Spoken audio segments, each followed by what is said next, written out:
America was never meant to stand still. That was the first thought Daniel Harper had when his old car crossed the Nevada state line at dawn. The road stretched ahead like a promise no one had signed, but everyone believed in.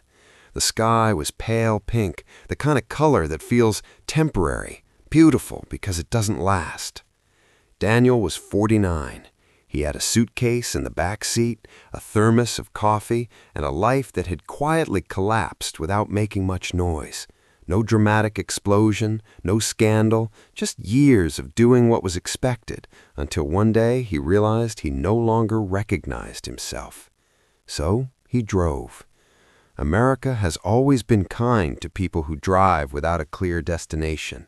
He stopped at a gas station somewhere between nowhere and somewhere else. Inside, a woman in her 60s stood behind the counter. Her name tag read Linda. Her hair was silver, her smile tired but genuine. "Long road ahead," she said, handing him his coffee. "Or behind," Daniel replied. She nodded like someone who understood exactly what he meant. That was the thing about America. Strangers often understood you better than people who had known you for years. He drove through deserts where the land looked empty but felt alive, through towns with one traffic light and 1,000 stories, through cities that never slept and others that seemed to be slowly waking up after decades. In Utah, he met a man named Samuel who lived alone near the mountains. Samuel once been a lawyer in Chicago. Now he fixed fences and watched sunsets. "I didn't fail," Samuel said, staring at the horizon. "I escaped." In Texas, Daniel shared a meal with a family who invited him in simply because he looked tired. No questions, just food, laughter, and the quiet warmth of human kindness. In New Orleans, music spilled into the streets like life refusing to be contained.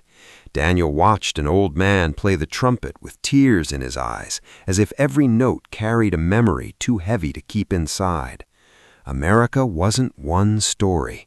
It was millions of unfinished sentences.